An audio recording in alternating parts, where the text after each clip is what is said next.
Good evening and welcome. Thank you for joining Trinity Security Allies. We're gonna get started here in just a minute. We want to give everybody a chance to get on. We've got quite a few registered tonight, so we're looking forward to a great evening. So thanks for joining us. We'll get started here in just a minute.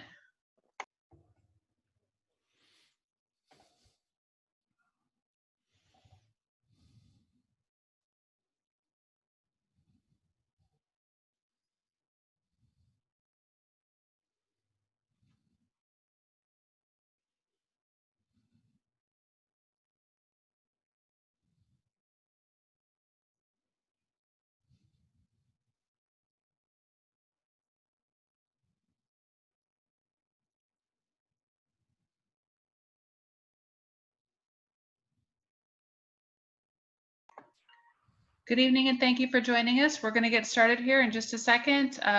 We want to make sure everybody gets online. Jim, about another 15-20 seconds and let's go ahead and get started.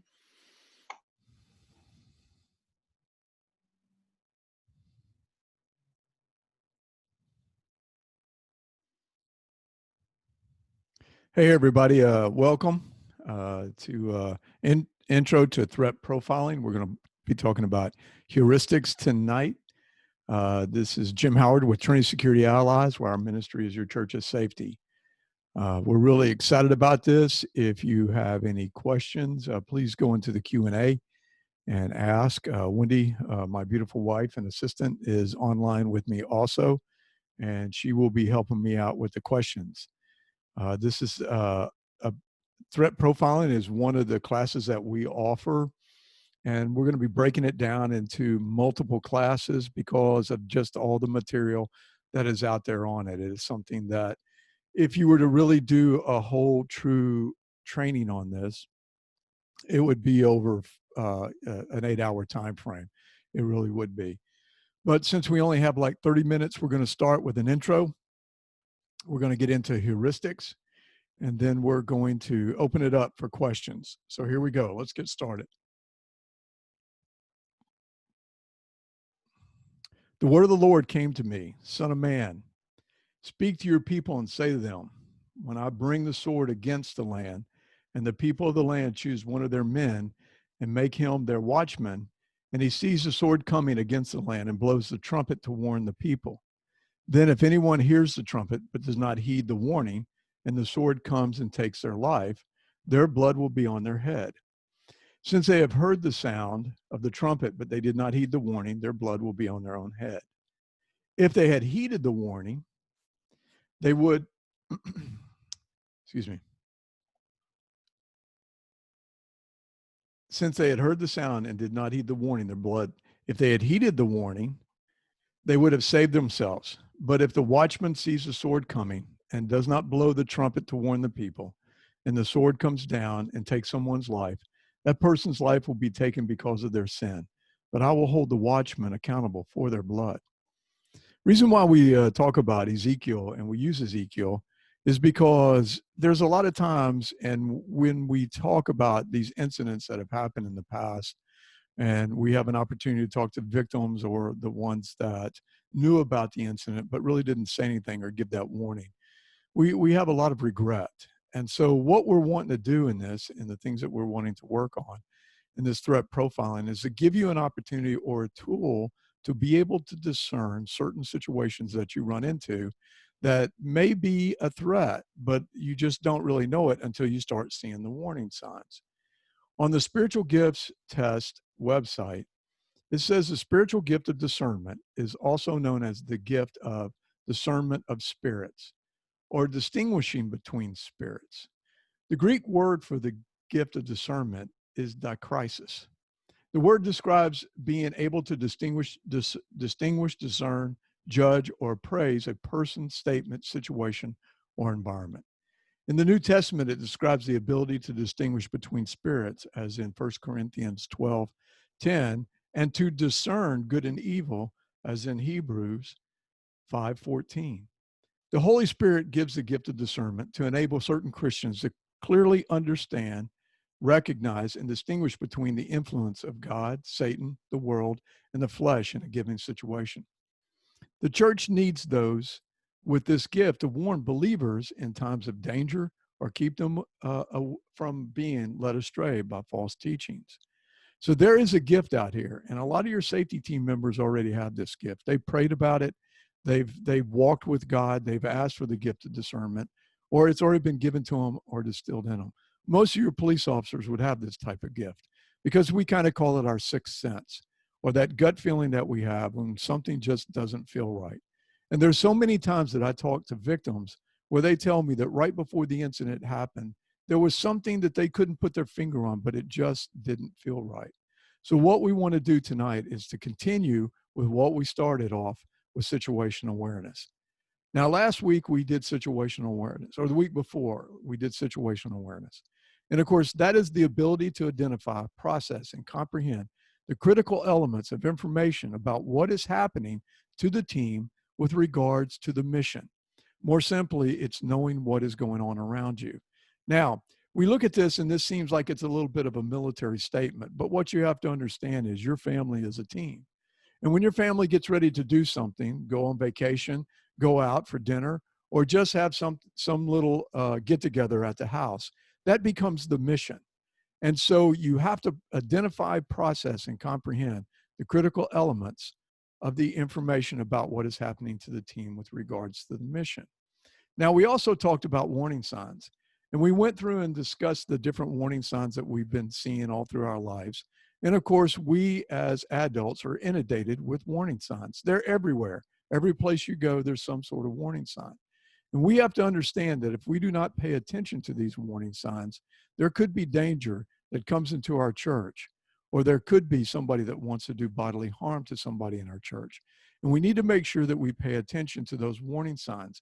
And what we're getting ready to talk about is threat profiling, which gives you those warning signs. Now, when we talk about threat profiling, before we even get started with it, we talk about that there's three types of people that come to worship. There are those that you know as they walk toward the door. They have that friendly handshake, that friendly smile. They're with their families. They're carrying their children.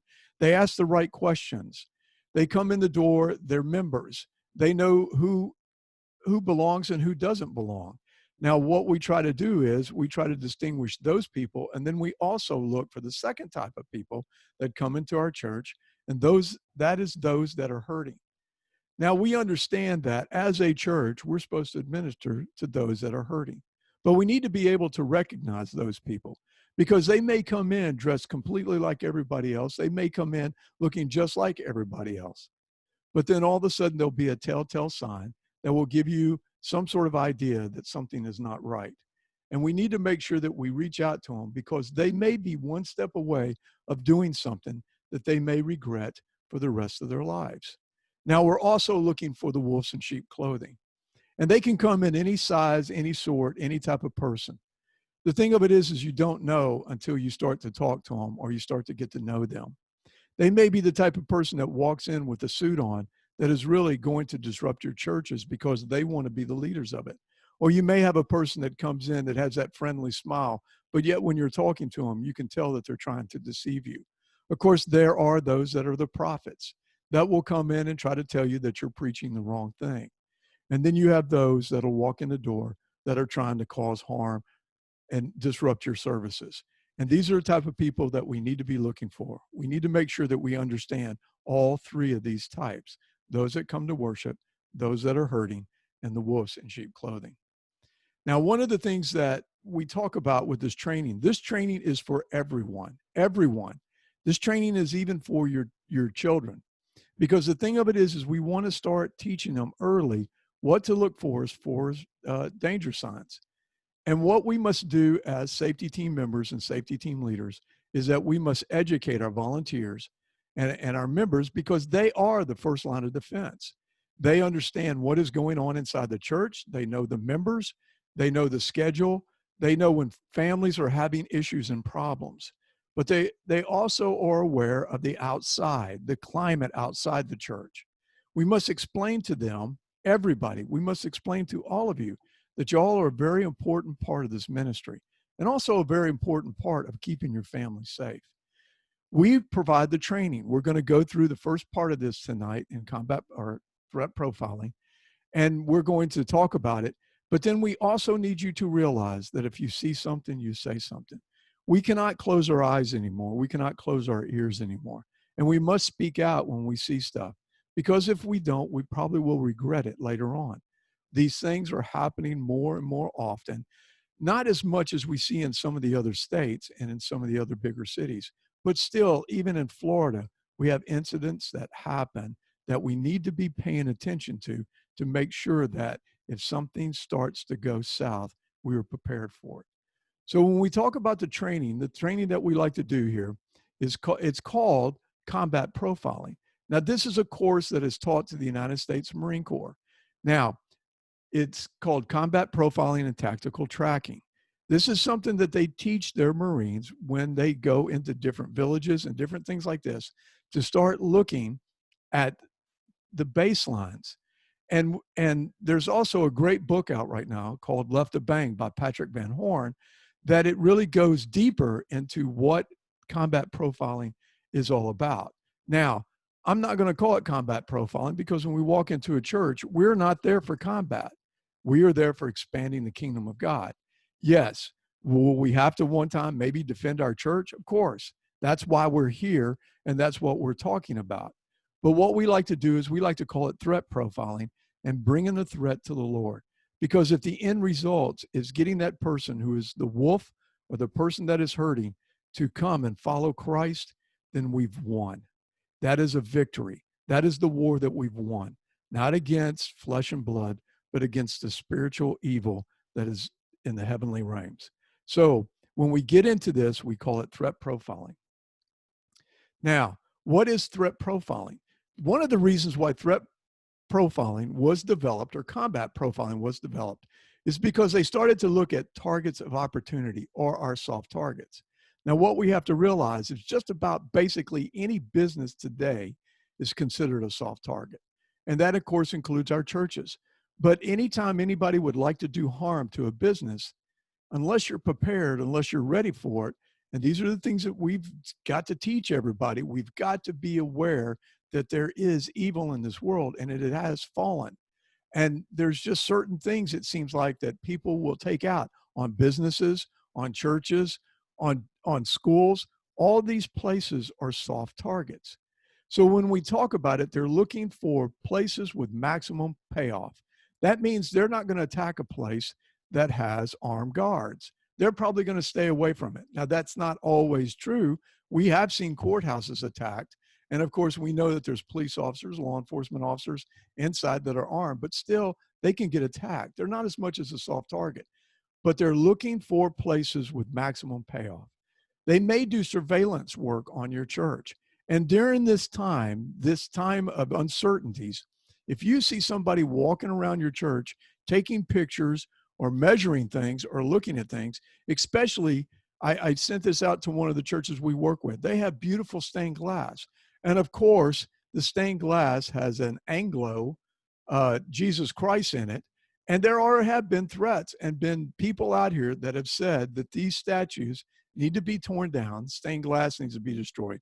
So if you see somebody walking around taking pictures of your church or watching your church or looking at your church, measurements, different things like that, looking for cameras, you need to contact the police right away. You need to get somebody over there to talk to that person. If you do not feel like it's a threat, maybe you can talk to that person, but be very careful. Be very careful. They may even conduct a trial run before the attack. In other words, they may come into your building and walk around to see how long it takes before somebody walks up and starts talking to them. When we do threat assessments for buildings, a lot of times I will walk around the building to see how long it is before somebody comes up and talks to me. Because a lot of times I am in the building for over 30 minutes. I have been inside churches where I've walked around with a backpack and nobody approached me and talked to me or came up to me and asked me if I was lost, looking for somebody. Not anything. I mean, nothing at all. Walked by law enforcement officers on multiple occasions while I was at that church to do training with a backpack on me, and not one person spoke to me. So you have to understand, you have to become that friendly church. Anytime you see something that seems out of the ordinary, you have to stop that person and talk to them. Now, when we talk about threat profiling, This is a combination. This is a method of proactively identifying threats through a combination of time-tested, current trended profiling and human behavioral pattern analysis and recognition. This is a study that's been going on all through time. Whatever the threat, you'll be able to detect the threat through observable and measurable characteristic. It relies on identifying typical human behavioral patterns, and it works on people, places, and events. Now, when I show you this picture, I don't have to say anything to you at all, and you can already start to analyze this picture and start to see things in your mind. You're looking at current trend profiling, human behavioral pattern analysis right now in recognition. What do you see in this picture? What is it that you see? Well, the first thing that we see is, and most people, it's kind of a 50-50. Some people say it's a person who's praying. I can go with that. A lot of people say, though, it looks like a person that's under a lot of stress. Now, if you know the position of his thumbs in his right around his eye socket, that is where a person would massage his head when he's under has a headache, something that's just not going right. But when we look at this picture, we can see more than just that. If you study this picture, you probably can kind of pick out that he is probably at a workplace because of all the computers and all the different equipment that's behind him. If we also look at this, we can kind of get the impression that it might be a high-paying stress job because of the way he's dressed. He's dressed in it looks like a very nice, expensive suit, and he has on a really nice watch. Now, these are things that you were able or should have been able to pick out without me telling you anything at all. This is what we're talking about. Wherever there is a threat, you'll be able to detect this threat through observation and measurable characteristics. Right now, this is not a threat, but right now, this is a person under a stressful situation. And you, as a Christian, if you were to see this at your church, should walk up to this person and ask if you can help this person. This is what we're here for. We're here to administer to those that are hurting. Now, we have to understand that profiling somebody is not racist. It's not racist. It's more bias. And I had this conversation with a friend of mine because he kind of pointed out to me that he thought I was racist. But I said, it doesn't matter what the skin color of the person, or what this person, where they come from. What matters is the disposition of this person, or the facial recognition, what you're looking at. Because if we look at all four of these pictures, these would be people that would cause you to look at them.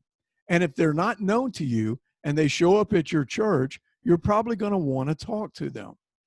I have two girls. If any of these people showed up at my front door to ask them out for a date, my daughters and I would have a long conversation. But when we look at these pictures, because of the dress, because of the tattoos, because of the facial expressions on their face, we can see things that would concern us. We can see things that we would start to profile. This is not a negative thing. This is not racism. This is something that is instilled in us, that when we see things like this, we start to ask questions. Can this be a possible threat? Or is this an opportunity to really witness and really get these people involved in the church? Because that's what we want to do, isn't it? Wouldn't it be great if every one of these people we could talk to and went over to Christ? That would be just fantastic. We need to expand the kingdom of God and not be afraid to witness and tell our story to these that are in these pictures.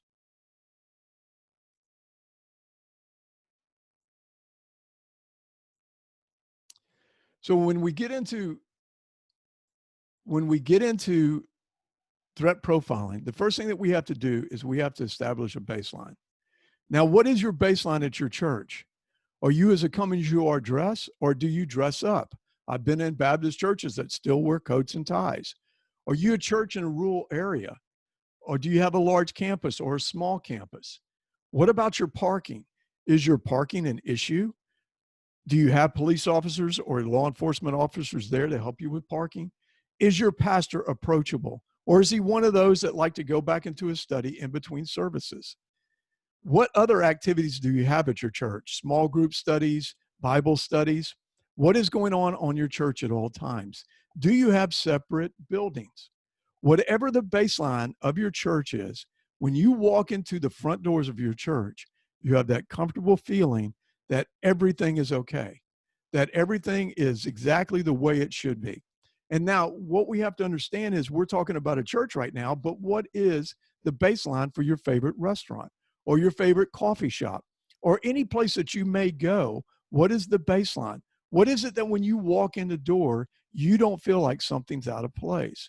You can look around, you can do a quick scan, and you can say, this is where I'm supposed to be. This is normal. But when we see this, when we set our baseline, when we've got our baseline down, then what we have to look for next is what we call the anomaly. Now, anomaly is a deviation from the baseline. Anything that rises above, something that is there that should not be there, or it could be something that falls below the baseline. It is something that is absent that should be there. Now, of course, when we look at these pictures, you may say at your church, these are not anomalies. But at some of the churches that we go to, a Come As You Are church, this person would appear to be homeless maybe, or needing help, specifically needing help by the way he's dressed, the stains on his shirt, the different, just the facial expression. This is something that we need to reach out to this person and see if we can help them to make sure that it is not a threat, but maybe somebody that needs to have some help. Now, of course, we see the gang signs. And now, of course, I talk about this all the time. I couldn't really find a Johnny Cash dressed in all black, but I did find this guy here dressed like Elvis. But if you don't have an Elvis convention, and that's not the way the people normally dress inside your church, I would want to go up and talk to this guy if he walked in. Now, I show this guy with the suit on, and I have to say, this is just one of these situations that happen. We are Come As You Are church. Now, that means jeans, T-shirts. Some people come in shorts, all different types of clothing. But one day we had a guy that came in a really expensive suit, and he was dressed impeccable. So it just caught everybody's eye because he wasn't a part of the baseline. It was just something that was really one of these things that we just saw, and we were kind of like, wow, who is this guy?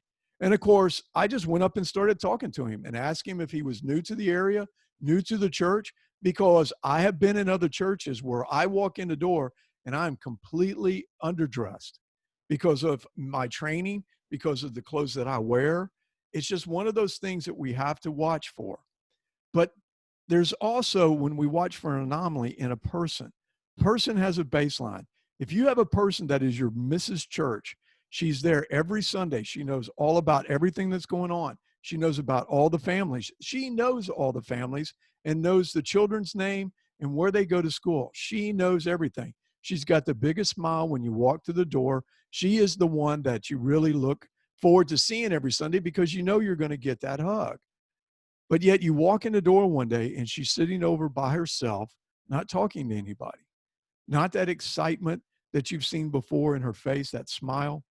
So maybe she just got some new information that one of her relatives is really sick. Maybe she got some new information from the doctor's office that she has something that needs to be taken care of.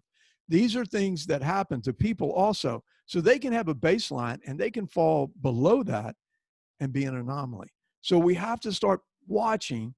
We set our baseline up and then we start watching for the anomalies. Now, what we teach, and I was just on this last Sunday with the church safety guys, and they talked about the OODA loop. And I'm not really a big fan of the OODA loop because really it's just too much. I can't even remember what it stands for. But when we have our baseline and we have an anomaly, it requires a decision. We have to make a decision. So what we teach is we talk about observe, assess, and react. Now, when we say that we see the anomaly, then we need to take a hard look at it. Because what is it? Is it the clothing? Is it the area? If we're driving to church and we're pulling up and we see trash that doesn't normally belong there, or we see a backpack that doesn't normally belong there. Our baseline is no backpacks, and now we have one sitting behind one of the doors. We observe the anomaly. We then assess the anomaly. If there's something that we really need to be doing, like if, please don't touch the backpack, but to use that as our example, if we look at the backpack and it's beside your creative arts door, go inside creative arts and find out if that happens to be somebody's backpack that they just forgot. We have seen situations where parents who have a lot of kids are running late to the church, jump out of their vehicle, run into the church to leave a diaper bag or a backpack next to their vehicle. So we assess the anomaly. If it's a person, go talk to that person. And then we have to go through the assessment, and now we must react. Now, if we find out that that backpack belongs to somebody in our creative arts, they come and pick it up. The reaction is, please don't do that again because you scare us to death, or that's not really smart because somebody might come and steal it. If it's somebody that comes into our church that doesn't look right, that just, we have that feeling and we start talking to them and we see that they're visiting, they're not from this area, they're new to the church, then our reaction is, how can we help you? How can we help you get better connected? And of course, if it is a threat, then what we have to do is we have to get involved in it immediately. So when we look at these anomalies, when we recognize these, we develop file folders based on our perceptual and intellectual principles of observation. So what that really means is it's our life experiences. These folders are developed through those life experiences. And so what we do is when we're looking around, because we have set up our baseline, as we're looking around, we notice anomalies. And so we notice them because of our life experiences. And I'm going to get into this a lot deeper, but when I started the Norfolk Police Department in 1975, people who had tattoos were either with a motorcycle gang, sold drugs, were out of the penitentiary, or in the military and had gotten a tattoo before they went on a 6-month cruise. Now, these were the type of things that I looked at because of my life experiences. Now, we're going to talk about this in a little bit because life experiences sometimes might get you in trouble. So when we see an anomaly, the thing that we like to do in our safety teams is we call it the rule of 3 or clusters. Just seeing something that does not make that just does not look, it looks out of place, does not mean that it needs to be just addressed at that moment in time. If the person's wearing the white outfit, but you know them, even though that's an anomaly to everybody in the church, you do know that person. But yet, if 3 anomalies are detected, then the powers to be, what we call our ministers on duty, should be immediately notified. And the safety team members should keep this person under constant surveillance. Now, we like to also share information among us. We might call another safety team member over to get another opinion on it, but we read all the clues in the cluster. 3 or more is enough to make a rational decision. Once a cluster has been developed, a course of action must be put into play. To give you an example, we had a guy that came in that had on wading boots, but he also had on bib overall shorts. And so when the safety team member called me over and says, does this look unusual? Yes, it does. Why would anybody come into a church wearing wading boots? And of course, I kind of looked at it and thought to myself, the village people aren't in town. And I really didn't know that they made cut off bib overalls. So, but when I got over and the other safety team member asked me to look at it, I saw that he was sitting in a defensive position. He had his back up against the wall to where nobody could get behind him, but he could observe everybody in front of him. Kind of like what we do when we police officers walk into a restaurant. We put ourselves with our back against the wall. So we went and got a minister on duty, and he went over and started talking to the guy. We found out that he was there with his sister and that he had come to church before. This was one of these times that he had come, that he has to go to a job afterwards.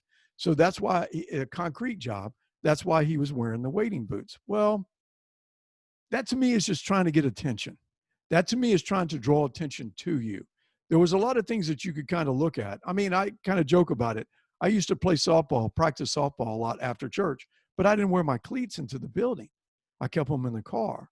So it's just one of those type of things that it brings it to our attention. it wasn't a single thing. It was 3 different anomalies with this person. And we went ahead and talked to him and found out that everything was all right. His sister came, they went into church, everything was great. Now, when we're looking at this, we understand that if there is, in the action, if there is a threat, it must be dealt with immediately.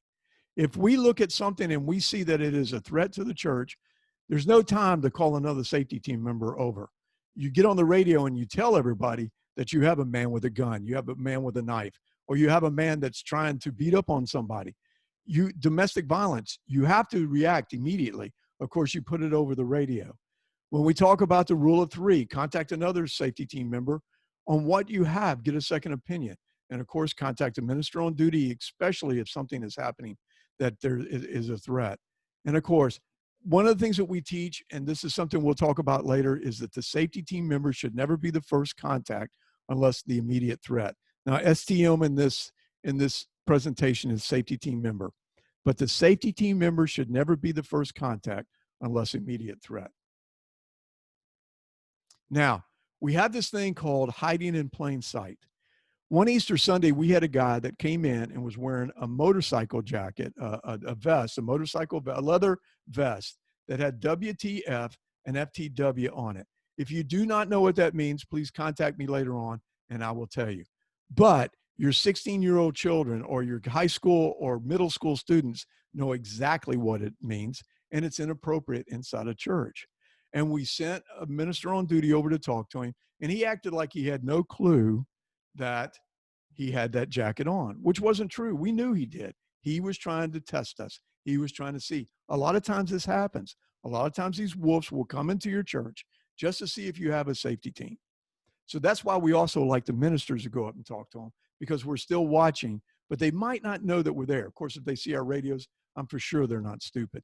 But this guy that you see in this picture right here, he had on this bandana, and when he walked in, he had a staff with him. You really can't see the staff. We got a picture of him, but he stood there and bowed his head and prayed a moment of silence. I don't know if he was praying or not, to each direction, north, east, south, and west. He was very bizarre, but yet he met up with some other people. He had kids with him. We watched him. He was in an anomaly. He went in, and you can see he's at the worship service here, and everything was okay. Now, we're talking about hiding in plain sight. When somebody comes in and asks you ambiguous questions, you have to be careful with this. The example that we use is if a single male walks into your church and says, "Do you have a children's ministry?" And of course, most people would say, "Yes. What are the ages of your kids?" And if they say, "I don't have any kids, but I really love working with children," that would be something that would kind of cause us concern. That would be a red flag. That would be an anomaly that we would want. That doesn't seem right, that we would want to talk about later on. We also have injuries associated with domestic violence. And when we see these things, we want to make sure that we try our best to talk to these people. Taking pictures of children that are not theirs. This has happened in churches. So when we get into these things, we need to be sure that we understand what they are and what we're doing with them. So in threat profiling, it has domains. And tonight we're going to talk about heuristics.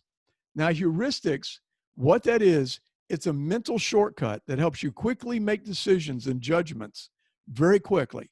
It is an approach to problem solving that takes one's personal experiences into account. Your heuristics allow you to think through the possible outcomes quickly and arrive at a solution that will work for your unique problem. These can be good and sometimes bad. Now, different types of heuristics. There's the availability heuristic. That is something that you recently saw based to make your decision, like when we're watching some of the violence that's going on in these different cities. We have representationness, okay? That's stereotyping. That would probably be the better word for it, stereotyping. But this is when you have racism, or you say that all Muslims are bad, not radical Islamic Muslims, or Christians are bad, or you're anti-Semitic. These are things that, this is where we go back to the tattoos. These are stereotyping. This is something that you have to be careful with. Base negative rate.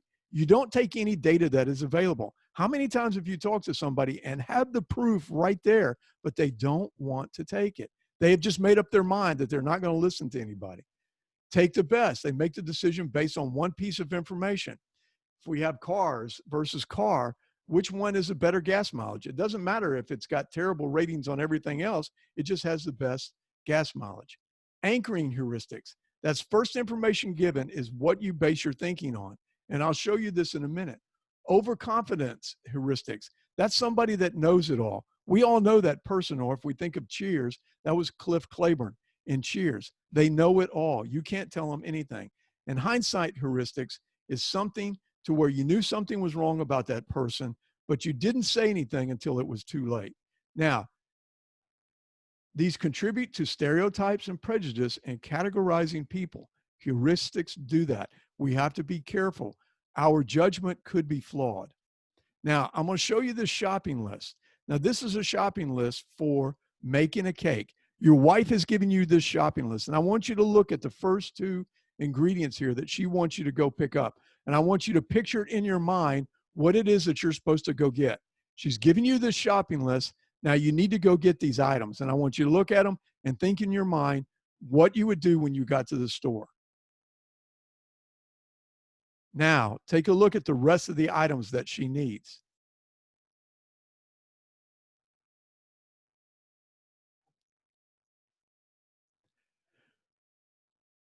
So how many of you were anchoring heuristics? And the first information given to you is what you based your thinking on. You based your thought on 1 pound of flour. That is correct. She does need a pound of flour. But when you look at this, did you think 2 dozen eggs? Or was it number 2, like this is number 3, because 3 pounds of sugar, that's got to be a sweet cake. 4 lemon lime, 5 pounds of butter? I think that she would question what you were doing. So we have to make sure that when we see situations that we look at it all the way through and don't base it just on what we have learned in the past or things that help us make those decisions fast. Now, trust me, a threat walks in the door, you see a gun, that is a threat. You're going to respond to it quickly. But let's say that it is a law enforcement officer that has that gun on. We have to make sure that we know exactly what's happening here instead of just firing off. And what I want to talk about, and this is one of the things that happened to me. I told you about tattoos, that in my file folder, in my heuristics, in my hindsight heuristics or my representativeness heuristics, I looked at tattoos as people who had been in jail, been in a gang, sold drugs, or in the military. Today, tattoos are body art. So I have to change my thought process. I have to change my file folders. Because if I look, listen, our pastor has tattoos. There's pastors all over the country that now have tattoos. But if I were to look at them and judge them by what I used to judge people in the 70s, it would be wrong. And this happened to me. We had a guy that walked into our church that looks like this guy right here that had tattoos everywhere, on his neck, all over him. And he walked into the church. He was running late, and he came in and he sat right behind the pastor. He had a baseball cap on, which is just one of my things because I come from, old school. I don't think you should wear a hat inside the worship center. So, but because of the way that he was acting, I started to key on him. And the whole time I'm watching him, he's very antsy. He doesn't sit still. He's moving around. And so at the very end of the service, as soon as the service was over, because it was my day to be with the pastor, I got next to the pastor as quickly as I could. And sure enough, this guy came up with all these tattoos, the baseball cap, and just, it looked like something was really bothering him. So I started to analyze the situation that I was in. I started to think about what I would need to do in case something went wrong. I started to think that I am ready. I looked down, he had on sandals. I'm thinking, I've got on boots. This is a good start. I can step on his foot and push him and get the pastor out of there. I'm thinking of all these different things that I need to do in case the pastor turns and looks at me and goes, Jim, I need you right now. And I'm ready to move. Well, the pastor did turn to me and go, Jim, I need you right now. But what he said to me was, Justin here is looking for a men's group. Do you think you could help him with it? Now, of course, right at that moment in time, I realized that my file folder was a little bit corrupt at that moment. So I mean, God got me on that because I prejudged this person before I gave them the opportunity. This is why we have to be careful with heuristics, and we have to watch it. So this is where we get into shortcuts in our mind to where we know that we need to be doing something. We know that if brake lights come on in front of us and we're doing 70 miles an hour, we don't start to measure the distance between the vehicle, how much the vehicle weighs, and how long it'll take us to stop. We start to immediately go into the stopping process.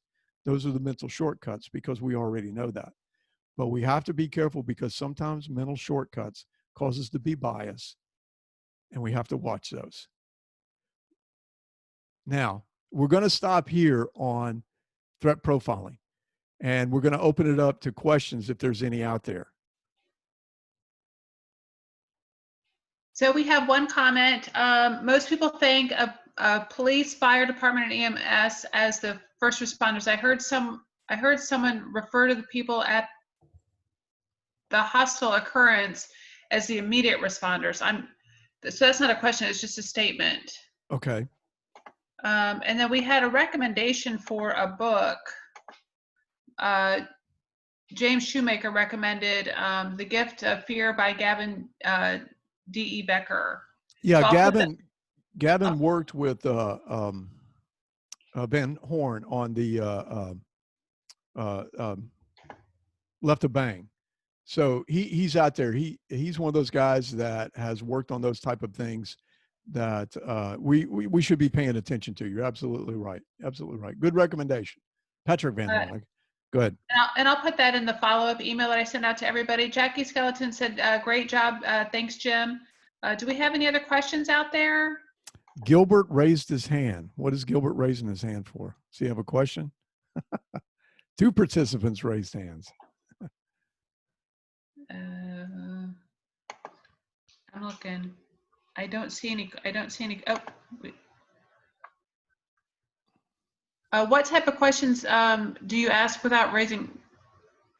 What type of questions do you ask without raising a question about their presence? And we're going to talk about this in one of the other trainings. We get into talking. Listen, it's really simple. You walk up. We go to a large church. We go to a very large church. So if I walk up to somebody and say, "Is this your first time here?" That's not offensive. That's not offensive. And then we just start the questions from there. And we will talk about it later when we talk about statement analysis, that you can talk to a person and within 2 minutes, you'll know whether they're lying or not. I mean, it really is that easy, especially when it comes to something like that. But when you walk up and say, "Hey, is this your first time here?" And they say, "No, I normally come at a different time." "Oh, this church is so big, it's hard to get to know each other. I've been going all these years and haven't met everybody." I'll be honest with you. I have walked up to people and said, "Hey, first time here, or how long have you been going?" And they'll look at me and go, "I've been going here for 6 years." And I go, "Oh, and normally they say, "Well, I go to the 5:00 Sunday night service. And it's just that we're going to be doing something at 5:00, And if they say, "Yeah, it's my first time here," then start the conversation. "So where did you come from? Are you from here originally?" These are not intrusive questions. This is just, especially in a church, this is just trying to get to know somebody. Isn't that what we're all about? Is trying to get to know the people that come in. Maybe there's something that we can pray for them for. That would be the end of my question. But I will tell you that in our training, that if this person makes me feel uncomfortable, I'm going to tell him about going inside. I'm going to tell him about our pastor. I'm going to make sure that we see where he sits. And then I'm probably going to have one of my safety team members in the area. But if he makes me feel uncomfortable, I'm probably also going to notify local law enforcement. If you feel like at any moment in time this person could be a threat, you really should be on the phone making the phone call. When we took apart, when we did the after action critique on the West Freeway shooting that happened in Texas, there were a lot of red flags that they should have had the police already on the way before the shooting happened. So these are the things that, like I said, it's real easy. Be friendly. And if that was Gilbert that asked that question, Gilbert, you got the best smile in the whole wide world. I mean, you can talk to anybody. So if it's something that you just need to walk up and talk to somebody, just make it a friendly question. "Have you been here before?" is this your first time here? You know, and then you start down the road. Where did you come from? You know, where are you from? Are you native Floridan? I mean, you're a, you know, anomaly, because if we look at the baseline of who is transient, I mean, everybody almost is.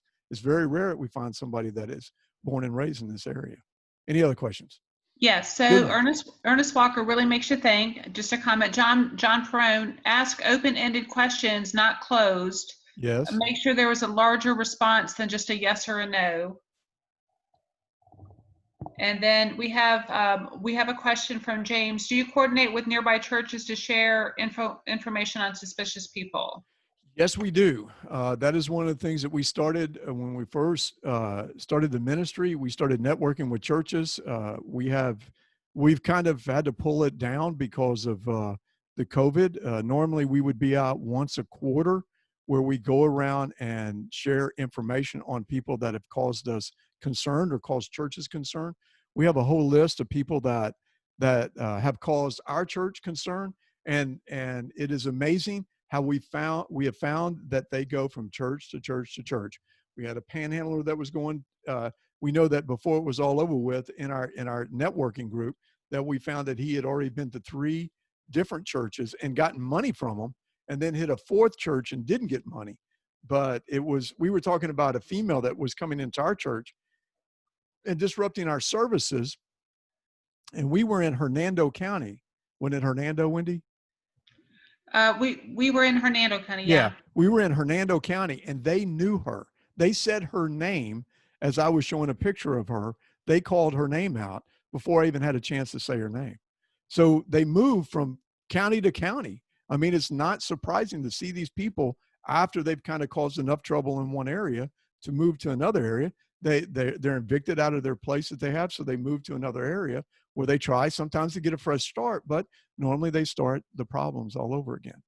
Well, and more concerning, we have people, pedophiles that seek out single women in the church with young daughters. That we've had that happen. Yes, yeah, and they went from church to church. Yep. Yes. Jackie Skeleton, airports are where I'm most wary. It was just a comment. Thank you from David Campbell. Russell Bly, churches may or may not have safety teams. Most small businesses do not. What is the best action if there's no identifiable safety team, other than call us, of course? Well, I will say this right off the bat. Everybody inside your church is a safety team. I mean, you know, that's just the thing that we need to make sure that we're aware of. Everybody needs to be aware. We need to have what we call the culture of awareness. Everybody needs to be aware of, if somebody suspicious walks in, then here's the best thing to do. Walk over and call local law enforcement. Let them be the safety team. Keep an eye on the person. If the person starts to, you know, act strange or something like that, have somebody go over and start talking to them. Have somebody just go over. Open-ended questions, like John said, are very important. You know, when I say, is this your first time here? It's a yes or no. The reason why I like to ask that question is because I go from that point to the open-ended questions. Oh, how long have you been going here? Oh, where did you come from? Those are the type of things. And so you do want to make them open-ended. You want them to talk as much as possible to you, because like I said, if you have them talking and you're an active listener, then within 2 minutes, you will know if there's something not right. Next is Andy Witten. Heuristics seem deceiving if your file folders are limited in knowledge. What books or resources would you recommend to gain more knowledge? The Left of Bang, the Fear book that was recommended also. Left of Bang, I was really surprised when I got a hold of it. Some people had talked about it, and I did not realize that it was it was kind of a follow-up to the combat profiling for the Marine Corps. But it really goes into depth of all the things that we've been talking about. In fact, the heuristics I had really were not listed in the combat profiling, but the overconfidence heuristic, I'll get this right in a minute, and the hindsight heuristic were listed in the book. And so it was able to take a lot out. And when we get into some of the other descriptions, gosh, sorry about that. My mouse keeps going. When we get into the other descriptions, It really, especially in the kinesics and the biometrics, which are very important. Listen, those are some that you really need to come and listen to, because they'll give you so much information on the people that you meet, on just the way their body is, how they sit, how they talk to you, when they talk to you, what type of, movements they make and different things like that. And after a period of time, you'll really start to see them, and you're kind of like going, oh, whew, that's a little bit scary there. So, but Left of Bang and the other one on fear, those are two good books. Those are really two good books. David Campbell, do you offer this type of services to business or other organizations? Yes, we do. We've taught a lot of different organizations. We have taught doctors' offices, LifeLink, which Justin knows about. I know he does. And we've been all over the country, really, teaching it to different businesses. Okay, and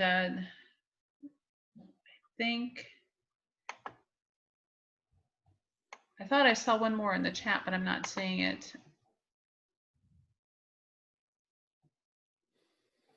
Oh, we have somebody that made some comments, some questions you can ask. What is your name? Is this your first time here? How did you hear about the church? Is there anything I can help you with? So those are all good questions that you can ask somebody. If you follow us in this training, we're going to open up a video, and we're going to show you this video to where you could use every single thing here that we're teaching you, that you can just go step through step on what you could have done, including the conversation, because that to me is very important. Well, and I'll say another thing too. You have to be a friendly church. If you're not a friendly church, you're going to let somebody come in that's going to cause you issues. Because like I said, if you're not talking to everybody, you should get to know everybody. We had a bunch of churches that were like freaking out because we were going to be wearing masks. And they were like, oh my gosh, this is just going to give a person an opportunity to come in and rob the place. Really? No, you should know 90% of your congregation, even with mask on. Just because a person wears a mask, that doesn't mean that they put on like a trash bag, and I can't see body composition, how tall they are, the eyes. I mean, we should be paying attention to these things. So we need to be that type of church that every opportunity we have, every Sunday, I challenge you, every Sunday that you go into a church, you should meet somebody new and get to talk to them. That's a challenge. You should be doing it, because that just makes you more alert of the people that are coming to your church. So we got another question. How does pastoral staff balance privacy from counseling and sharing information with the security team? That's an excellent question, and I appreciate whoever that was, because James, we have to make sure that we don't gossip. This is not gossip. If we think that there is a possible threat to a church, it needs to be brought to the safety team leader's attention. Now, in our safety team, the safety team that we have, I'm the lead safety team leader, but we have other safety team members that take lead, as far as they're the ones that I trust. They're my confidants. They're the one that I reach out to. I have a group of them that I go and I tell sensitive information to, but we don't pass it out to the general public. That's just one of the things. But if it could be a possible threat, it really is the pastor's responsibility to get that information to somebody. Let's say that we have a domestic violence issue where there's a court order that keeps this person from being within 500 feet of the victim. We need to know that information. That first off, it's public information, just to let you know, even though the wife or the husband that is the victim may feel like, oh, I don't want anybody to know about this. I'm really embarrassed to tell somebody about this.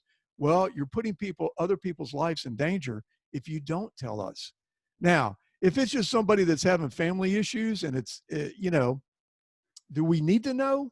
Maybe not, but I would bring safety in. I would bring the team leader in. It's got to be somebody that you trust. It's got to be somebody that, we've talked about what a safety team leader must be. And it has to be somebody that you can totally trust, that will not be walking around and telling people information that's sensitive. But they need to know. They need to know. This isn't something that, listen, like I said, the child is having problems at home. doesn't want to eat their vegetables and they don't know what to do about it, I really don't want to know about it. But if the child is cutting themselves, the child is playing with matches, the child is doing some other, being cruel to animals, that's something that we might want to know about. That's something that we should be looking at and paying attention to. And plus, we should have local law enforcement involved in that one. It's another subject on another day. But anyway, next. Thank you. Awesome presentation. I can think of at least 20 people who should be following this training. That was from Russell Bly, and that's the last one that we have. So All right. with that, my question to you is, when are we going to do the part 2 of this training? Oh, what a question. Okay, we will not be here next week. So it'll be the following week. And let me just look at my calendar here. Oh, come on. You got the date, maybe? It'll be 2 weeks from tonight. Yes, and that will be the 27th. We'll be back doing this. And this will be the second part. And you really need to hear this one because this is where we get into proxemics and geographics. And I can tell you right now, both of those are very important when you come to what to be looking for. We may get into atmospherics if we have time, but the next 3 things are very important: proxemics, geographics, and atmospherics. Those are great to use in a restaurant. All right, so I'll let you close it out. All right, thank you for coming out tonight. I want to tell you that we have a lot of free resources. We have the Church Safety Network or our Trinity Security Allies Facebook page. We do a Facebook Live every Sunday night, almost all Sunday nights at 8 o'clock. This Sunday, we will be doing it, but we will be in Kentucky. But we will be doing this. This is something that you can come out. We talk about things that are going on that we're noticing. Listen, there's a lot of issues affecting the churches across the country right now. Of course, the COVID-19 and all the different things like that. We talk about those things. And this is an opportunity for you to get to hear something that you may not know of, and you may want to start looking at it because it may affect you where you're at right now. We also have resources out there. We have a YouTube page, and we put out, when we do an interview of somebody, like last week I had Kevin Haggerty with the God Logic Project. He's one of my good friends. We talked about critical race theory and intersectionality, because this is something that people don't realize, that it was almost became policy with one of the biggest churches organizations in the United States. And if you read it, it is not biblically based. And if your trainings all have to be in that type of thing. We do not use other books that people write to prove whether the Bible is right or wrong. We use the Bible to prove whether the books are just. So this was something that we talked about last week. That is out there on our YouTube page. Please go out and listen to it. It was a very good conversation. We discussed a lot of things that were going on. We did kind of go down some rabbit holes. Apologize for that, but that's just the way Kevin and I get. We get a chance to talk. Okay. We also have these free resources out there for any church that might be interested. It's putting together a safety plan, developing a safety team, carrying weapons in a church, and Sunday morning what to look for. And what those are all about, those are free resources. They're just PDFs that you can download, and they give you basic information on how to do all these things like that. We cover a lot on carrying weapons in a church. And Sunday morning, what to look for, this is really what this is all about, and this is the full-blown version that we're doing right now. Okay, ways to support us. Prayer. We always love prayer. People that pray for us, we are very appreciative of. We have memberships, and a church membership is $125 a month. And what that gives you is 5 people to the conference that is coming up in October. And this October, y'all need to come, because we have somebody coming that one of our good friends that was with Pasco County that's going to talk about human trafficking. And that human trafficking, the people that are out here, the hunters, the predators that are out here, are now coming into the churches and looking for your men, your young men, and your young women. It's not only the women, it is also the men that they're looking for. We also have an online membership, which is $25 a month, which gives you access to our paid subscription on YouTube. We also have weekly online training and access to videos, training library, and 1 ticket to the church safety conference for the $25 a month. When we do these webinars are free, but then they kind of go into our paid subscription side. We have to do it because This is the way that we keep our ministry running. Of course, we do have training that you can hire us for. And of course, we always appreciate donations. Now, if you carry, because I know a lot of you that are online do carry, this is something you really need to be looking at. This is protection. It's USCCA. It is a organization that if you get into any trouble, they are a legal resource. You do not drive your car without having insurance. You just don't, because you know that if you were ever involved in an accident and it was your fault, you could lose everything. So why would you carry a concealed weapon to protect your family and not have something to protect you? This is a great organization. We use their training material all the time. When I do concealed weapon classes, this is a lot of the stuff that we use. And we also, like I said, they send you magazines every month. They talk about different weapons, handguns, equipment, all these different things. They send you different videos that you can watch. It's an excellent organization. And really, to tell you the truth, for $22 a month, just to guarantee a little bit of protection if you're carrying is not a lot of money, especially when you go to Starbucks and buy 2 coffees, okay? I'm just saying. But go out and check these people out. Do it on our website. If you go to our website, you'll see weapon protection. What is it, Wendy? I forgot now. But click on that, and we're affiliates of theirs. And I'll send the link. Send the link. They're They also going to be at our conference. The Southeast District Manager is going to be at our conference. They are going to be at our conference. So we're really excited about this. And like I said, if you carry a concealed weapon, you should have some sort of protection. I want to thank you for coming out tonight. We went a little over. Normally, we try to keep these to an hour, but they were great questions. I didn't want to pass any of them up. Thank you for coming out. I want y'all to take care. Please be safe out there. And God bless you, and God bless this country. Have a good night.